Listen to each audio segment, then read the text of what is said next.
Hi, I'm John. I'm not a naturally lean guy. In fact, I was downright obese for many, many years.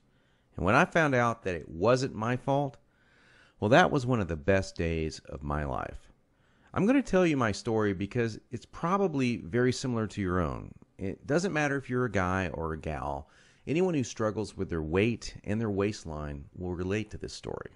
And if you watch this entire video, which I promise you will not be online very long, I will do more than just tell you a story. I will give you the solution I discovered and use to this very day. Again, this video will not be up forever, so please watch it while you can. If you're anything like me, you've probably been beating your head against the wall for years, maybe even decades, all because you do not have that flat, firm stomach you long for. I remember the first time that I saw abs on someone. I was in the 7th grade. We were in the locker room after a football practice.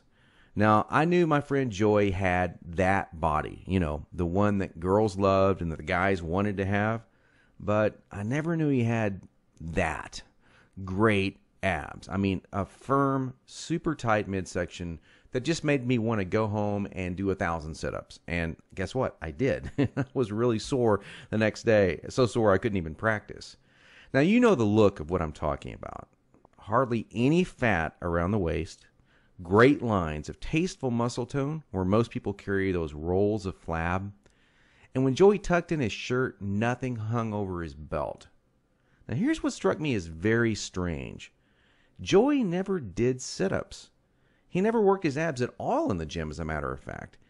He was always working out, but I never once saw him do so much as even look at his abs. Now, many years later, as my stomach grew from a soft 33 inches to an obese 48 inches, I started remembering that first encounter with a fantastic set of abs. And you know what I did? I blamed it all on Joey's genetics. He was obviously born that way. That was the only answer. That's what I kept telling myself. Sure, Joey had great genetics. No one else in the locker room had those abs, that's for sure. But come on, I was lying to myself. Now, I'm an honest guy, so admitting this was very, very difficult. And the fact that I was lying to myself didn't hit me all of a sudden. After all, I'd tried dieting. I'd done sit-ups and crunches for years. The only thing I managed to do was pull my back muscles and trim my waistline by about an inch, maybe 2 at the most, but not an ab muscle in sight. My clothes were always uncomfortable on me, and I never wanted to take my shirt off at the beach or at the pool. In essence, I was like a prisoner in my own body. My mind wanted something, at least that I believed, my body could never give me. Maybe this sounds like someone that you know. Maybe it sounds just like you. Well, today I'm a different person. I sport a trim, firm stomach, and in fact, I saw my abs, all of them, for the first time at the age of 39. And you know what? They were better than Joey's abs. I was absolutely shocked. I mean, amazed. I was floored. Now, how did I do it? First, I embraced the one truth that hardly anyone knows or will tell you about getting lean abs. It's going to blow your mind. Here it is.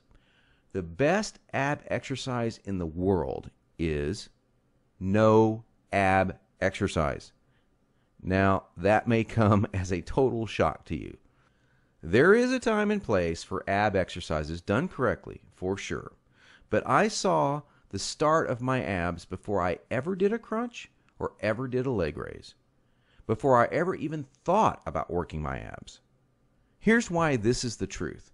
If you train your abs directly too much, you're just going to build the muscles underneath your layer of fat.